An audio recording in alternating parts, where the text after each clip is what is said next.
مجھے بڑے بڑے مقامات نہیں سما سکے، لیکن میں بندے مومن کے دل میں سما گیا ہوں۔ یہ بندے کا جو کنیکشن اللہ سے ہے، یہ دل کی وجہ سے۔ اب اللہ نے کہا کہ یہ پاک اور صاف معزز و معطر دل بندے تجھ کو دے رہے ہیں۔ اب جب تجھ کو ہوش آئے گی تو تیرا کمال یہ ہے کہ اس کو ایسے ہی رکھنا، اور سوائے ہماری محبت کے کسی دوسرے کی محبت کو اس دل میں نہ رکھنا، کیونکہ یہ امانت تیرے ماں باپ کی، تیرے بیوی کے جہیز میں آنے والی نہیں ہے، تیرے دوستوں کی طرف سے تحفہ نہیں ہے، بلکہ تیرے رب کا دیا ہوا یہ تحفہ اس کی امانت ہے۔ اگر کوئی دنیا دار آپ کسی کو امانت دے، اپنے دوست کو یا اپنی بیوی کو یا اپنے ماں باپ کسی کو کوئی امانت دے اور کہے کہ بھائی یہ رکھو، فلاں وقت کو میں لوں گا، زیادہ سے زیادہ 6 مہینے 1 سال آپ گزاریں گے، اپنی امانت کو لیں گے۔ اگر آپ کی امانت میں وہ خیانت کر دے، اتنے روپیے دیے تھے آپ ایک وقت پر پوچھوں گا کہے، لیکن وہ روپیوں کو خرچ کر دے، اب آپ کو ضرورت ہے ان روپیوں کی، اب آپ کو ضرورت ہے تو آپ نے جس کو امین بنایا تھا وہ کہے کہ بھائی میرے فلاں کام میں وہ خرچ ہو گئے، آپ پر کیا بیتے گی؟ آپ اس کو زندگی میں کبھی امین نہیں بنا سکتے۔ آپ کہیں گے کہ دوسرے کو امین بنانا اچھا ہے، تجھے کبھی زندگی میں امانت دار نہیں بناؤں گا۔ تو جب اللہ نے آپ کو کسی چیز کا امین بنا کر رکھا، تو ہم ایک بندے کی امانت میں خیانت کریں تو بندے کا یہ معاملہ کہ کبھی ہم کو امین نہ بنائے زندگی میں، تو یہ تو ہمارا رب ہے۔ ہم کچھ بھی نہیں تھے، ایک ناپاک قطرے کو اللہ نے ماں کے رحم میں داخل فرمایا اور اللہ نے کہا کہ تم کچھ بھی نہیں تھے، تمہارا اتنا متکبرانہ لہجہ، تم زمین پر کس کی زمین؟ یہ زمین ہماری دی ہوئی زمین ہے، یہ کس کی چھت؟ یہ چھت ہماری دی ہوئی چھت ہے، یہ کس کا روپیہ کہ ان کو خرچ کر کر تم اپنے جسم کو بڑے بڑے بھاری لباس میں اوڑھتے ہو؟ یہ جسم بھی ہمارا، یہ روپیے پیسے بھی ہمارے، جسم پر اوڑھنے والا لباس تم پہن کر لوگوں میں متکبرانہ لہجے کو ظاہر کرتے ہو، غرور اور تکبر کو لوگوں میں پیش کرتے ہو۔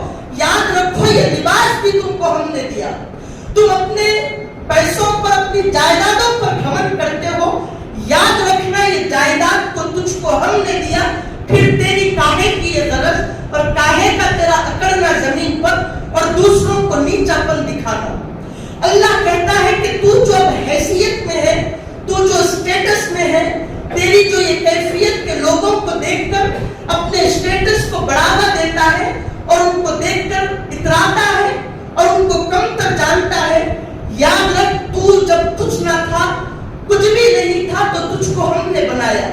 تو ایک باپ کا ناپاک قطرہ تھا، اس ناپاک قطرے کو، اس منی کو تیرے ماں کے رحم میں ہم نے ٹھہرایا، وہ ٹھہرانے والی ذات بھی ہم ہیں، اور جب وہ ناپاک قطرے کو تیری ماں کے رحم میں ہم نے ٹھہرایا، اس وقت بھی ہم تجھ کو دیکھ رہے تھے، اس کو ٹھہرانے والے بھی ہم تھے، اور اس قطرے کو گوشت کا چبا ہوا لوتھڑا بھی ہم نے بنایا، وہ ٹکڑے کو بھی ہم نے بنایا، اس میں چڑھانے والی جو ہڈیاں ہیں وہ ہڈیاں کو ہم نے چڑھایا، اور ایک مکمل تیرا مکٹ بنایا، تیرا جسم بنایا، ایک انسانی شکل تجھ کو دی، اس میں تجھے نر بنانا ہے یا مادہ بنانا ہے وہ ہم نے طے کیا، تجھ کو نر بنایا، تجھ کو مادہ بنایا، اور اس کے بعد ہم نے ایک وقت آیا تو تیرے ماں کے پیٹ میں ہم نے روح پھونکی، اور وہ روح پھونکنے والی ذات تیرے مولا کی ذات ہے۔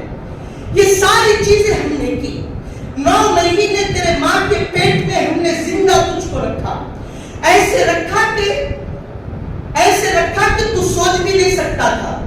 بچہ جب کھانا کھائے تو منہ سے کھلانا پڑتا ہے، لیکن ہم نے ایک ایسا انتظام کیا کہ ایک مخصوص انتڑیوں کے ذریعے سے تیرے پیٹ میں ہم نے رزق پہنچایا، تو جسم میں ڈال کر چبا نہیں سکتا تھا، تیری کچھ اوقات اور بساط نہیں تھی، تیرے پیٹ کے ذریعے سے ہم نے تجھے رزق پہنچایا، ہر طرف کی فیسلٹی، ہر طرح کا احسان بندے ہم نے تجھ کو دیا، اور تجھ کو تیری ماں کے پیٹ سے ہم نے پاک پیدا فرمایا۔ تو ناپاک تھا تو ہم نے تجھ کو پاک کر کر دنیا میں پیدا کیا، اس وجہ سے پیدا کیا کہ ما خلقت الجن والانس الا لیعبدون، کہ تو میری عبادت کرے، تو میری معرفت حاصل کرے۔ لیکن جب تجھ کو ہوش آیا مال کی، جائیداد کی، پیسوں کی محبت کو دیکھ کر تو خدا کو بھول گئے۔ تو رزق تلاش کرنے کے لیے کہ رزق اللہ دینے والا ہے معلوم رکھ کر بھی اللہ کو بھول گیا، اور ہماری بارگاہ میں آنے کو تیار نہیں۔ اور یہ دل کہ اس کو ہم نے امانت کے طور پر تیرے سینے میں چھپا کر ایک خزانے کی طرح، جس طرح تیرے پاس خزانہ ہوتا ہے تو بڑے بکسوں میں چھپا کر اس کو مقفل کر کر تالا ڈال کر تو اپنی تجوری میں چھپا کر رکھتا ہے یا بینکوں میں محفوظ رکھنے کے لیے رکھتا ہے، اس دل کو بھی ہم نے ایسے نہیں رکھا۔ ہم نے بھی اس دل کو خزانے کی طرح تیرے سینے میں دبا کر محفوظ خانے میں محفوظ رکھا۔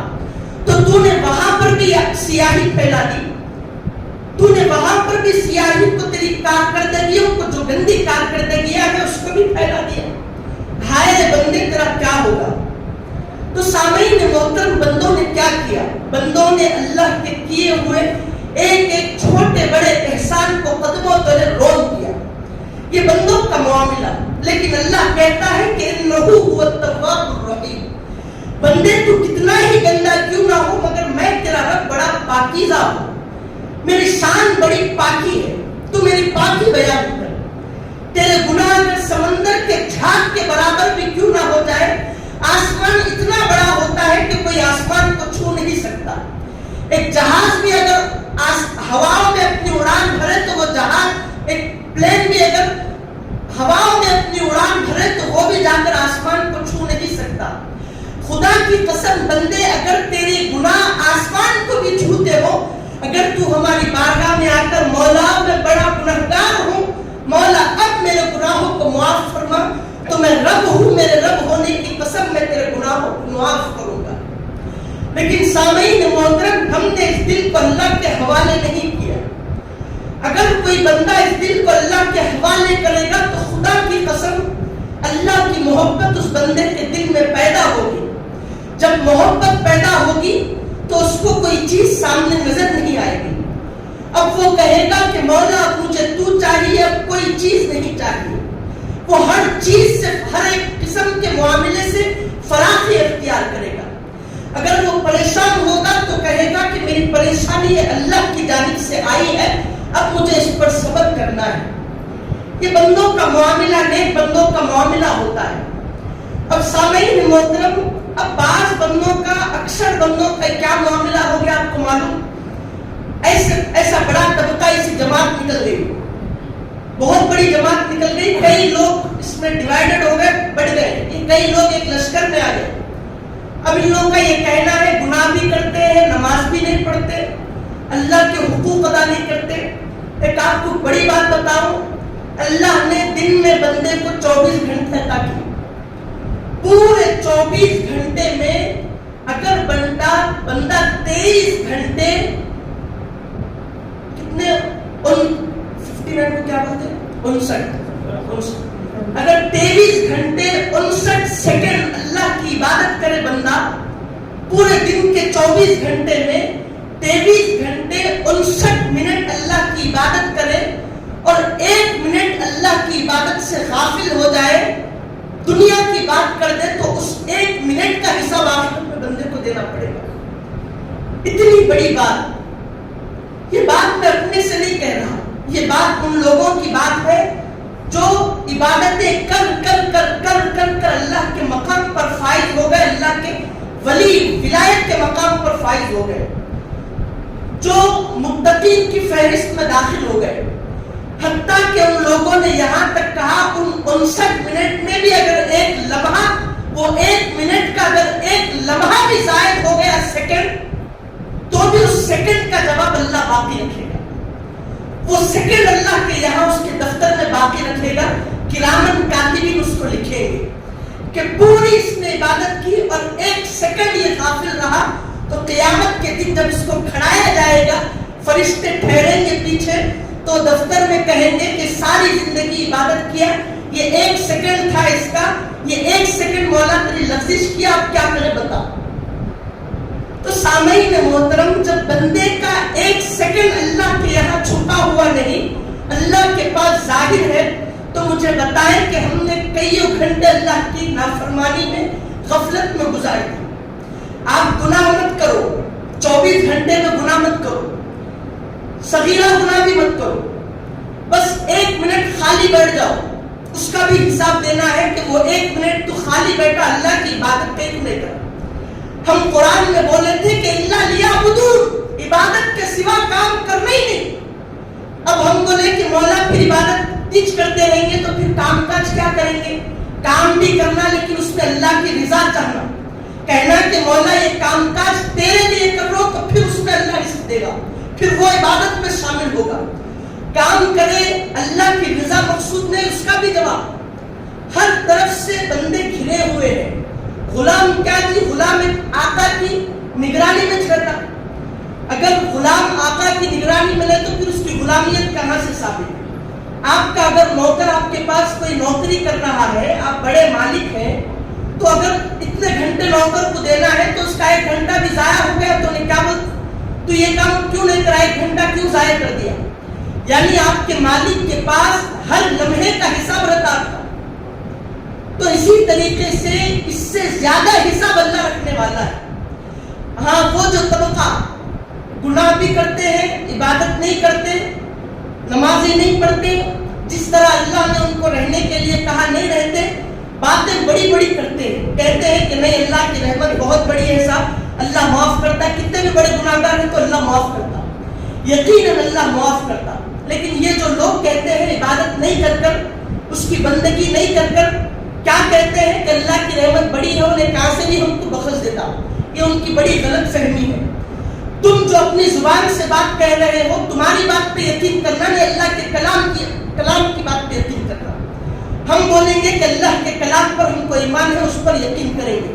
اب اس یہ جو کہنے والا انسان ہے جو اپنے وقتوں کو دوسرے غفلت کے راہوں میں صرف کرتا ہے, اپنے ٹائم کو برباد کرتا ہے, اپنے وقت کو برباد کرتا ہے اور کہتا ہے کہ نہیں, ایک ہوٹل میں بیٹھ کر کہتا ہے کہ اللہ کی رحمت بڑی ہے صاحب, چوراہوں پر بیٹھ کر کہتا ہے کہ اللہ کی رحمت بڑی ہے, انہیں بخش دیتا. بازاروں میں بیٹھ کر خواتین کو تکتے رہتا ہے اور اس کے سامنے کوئی کہے کہ نماز کو چلو ایک اچھا کام کرو تو کہتا نہیں ہم بخشے جائیں گے, اللہ کی رحمت بڑی ہے, اس کی رحمت بڑا بیان کرو, عذاب تو کافروں کے لیے ہے. سامعین محترم, اللہ نے کلام میں کہا کہ رحمت کس کے لیے ہے؟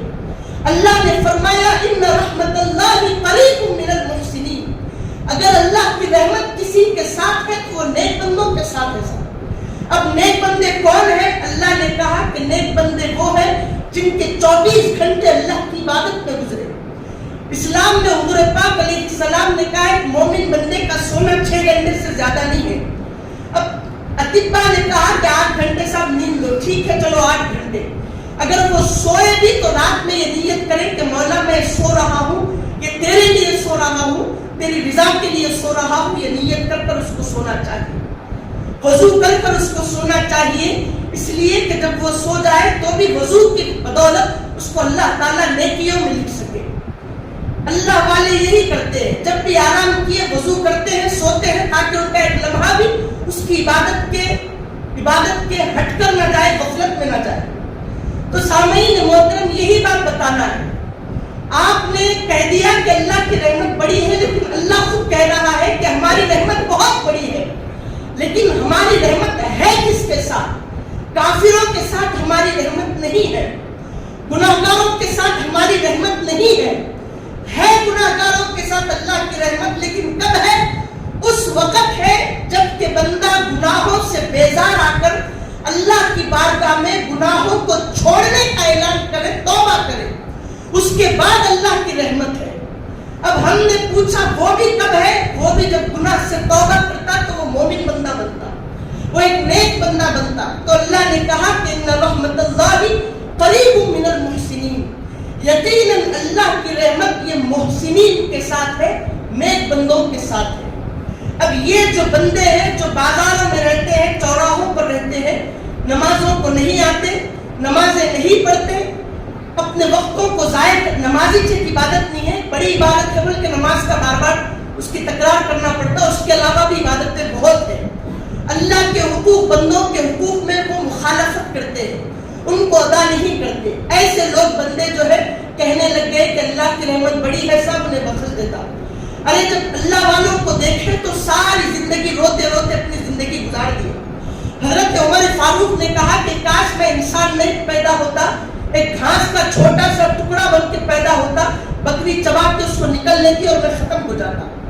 عمر فاروق کو اللہ نے دنیا میں جنت عطا فرمائی. یہ حضرت عمر فاروق نے کہا. یہ بڑے بڑے اولیاء اللہ نے غاروں میں اپنی زندگی گزار کر رو رو کر زندگی ختم کر دی, اور تو ہے کہ عبادت بھی نہیں کرتا, گناہگار بھی ہے, اللہ کی رحمت بڑی ہے, اللہ کی رحمت جھوٹا دلاسا. اگر اللہ کی رحمت واقعی بڑی ہے, اس پر تو ایمان لاتا تو اسی وقت تو تائب ہو کر مومن بن جاتا. یہ جھوٹے لوگ ہیں, ان کی باتوں میں ذرا بھی نہیں آنا, ان کی باتوں کو سننا بھی. اللہ نے کلام پاک میں کیا کہا, یہ وہ آیت شریفہ کی اتنی بڑی تمہید تھی, وہ تمہید میں وقت ختم ہو گیا. تو سامعین محترم, ابھی باتیں بڑی ہیں. یہ قرآن پاک کی آیت کا اگر ترجمہ کر دوں گا تو اپنی بات وہ تقریر کا حق ادا ہو جائے گا. تو سامعین محترم, اللہ نے کلام پاک میں کہا وَأَنذِرِ النَّاسَ يَوْمَ يَأْتِيهِمُ الْعَذَابُ. پیارے حبیب علیہ السلام اپنی امت سے کہیے, لوگوں سے کہیے کہ یوم یأتیہم العذاب, کہ ان کے پاس وہ دن آنے والا ہے کہ جس دن ان کو عذاب دیا جائے گا. فیقول الذین, تو وہ لوگ جب ان کو عذاب دیا جائے گا تو اللہ کی بارگاہ میں معروضہ رکھیں گے, اللہ کی بارگاہ میں کہیں گے کہ ربنا, اے ہمارے رب. دنیا میں تو اللہ کو رب نہیں کہا, اگر کہتا تو اللہ کا ولی بن جاتا, کیونکہ جو بندہ اللہ کو اپنا رب کہتا ہے اس سے ڈرتا بھی ہے, اور جب ڈرتا ہے تو گناہ اس سے نہیں ہوتے. ہم نے زبان سے اللہ کو رب کہا, لیکن اللہ کہتا ہے دل سے اللہ کو پکارو. اسی لیے دل کے ایمان اگر دل سے ایمان کی تصدیق کرے تو مومن ہوتا, اس کے علاوہ وہ مومن نہیں ہوتا. زبان سے کتنی مرتبہ اللہ کا ذکر کرے, دل میں اللہ کے ایمان کی آگ جلنا پڑے گی. تو اللہ نے کہا کہ اے حبیب لوگوں سے کہیے کہ وہ دن ان کے پاس آنا ہے کہ جس دن ان کو عذاب دیا جائے گا. جب ان کے پاس وہ دن آ جائے گا, یعنی قیامت کا دن آ جائے گا, حشر کا میدان ہوگا, عذاب دیا جائے گا, تو وہ کیا کہیں گے, یقول الذین ربنا, فیقول الذین ظلموا ربنا, کہیں گے کہ اے ہمارے رب اخرنا, ہمیں تھوڑی سی مہلت چاہیے. مہلت ایک لمحے کی بھی ہوتی ہے, مہلت ایک دن کی بھی ہوتی ہے, بس مہلت چاہیے. الی اجل قریب, تھوڑی دیر ہم کو چھوڑ دے. نجب دعوت کا, ہم تیری دعوت کو قبول کرتے ہیں. تو نے کہا تیری عبادت کریں, ہم کو تھوڑا سا دنیا میں مہلت دیتے, ہم دنیا میں جائیں گے روح پھوٹتے, جا کر تھوڑی سی عبادت کریں گے. ونتبع الرسل, اور پیارے حبیب علیہ السلام کی ہم پوری اتباع کریں گے, تھوڑی سی مہلت دے دیں. اولم تکونوا اقسمتم من قبل ما لکم من زوال. تو سامعین محترم یہ مہلت چاہیں گے. اب اللہ کہے گا کہ تم دنیا میں رہ کر کہتے تھے کہ کوئی نہیں ہوگا, حساب نہیں ہوگا, کتاب نہیں ہوگا, تم بیزار رہتے تھے دنیا میں, اب تم کو یہاں پر مہلت نہیں ملے گی. رائے برابر کی تم کو مہلت نہیں دی جائے گی. جتنی مہلت دینا تھا اللہ نے تم کو دنیا میں دے دی, اب یہاں پر تم کو عذاب دیا جائے گا. 3 قسم کے لوگ حشر کے میدان میں ہوں گے. ایک وہ لوگ ہوں گے جو اپنی سواریوں پر اللہ کی بارگاہ میں دوڑتے ہوئے جائیں گے, سواریوں پر سوار ہوتے جائیں گے. مفسرین نے کہا کہ سواریوں والے جو لوگ ہوں گے وہ اللہ کے دوست اور اس کے نیک بندے ہوں گے. دوسرے قسم کے وہ لوگ ہوں گے جو چل کر اللہ کی بارگاہ میں جائیں گے. تیسرے قسم کے لوگ, یعنی تمام دنیا بھر کے لوگ 3 قسم کے لوگوں میں بٹیں گے. تو تیسرے قسم کے لوگ منہ کے بل گھسیٹتے ہوئے اللہ کی بارگاہ میں چلیں گے, نہیں بھاگیں گے حساب دینے کے لیے. وہ لوگ کافر ہوں گے, وہ لوگ گناہگار ہوں گے. تو سامعین محترم یہ طبقہ ہوگا, 3 قسم کے طبقے ہوں گے, یہ لوگ ہوں گے.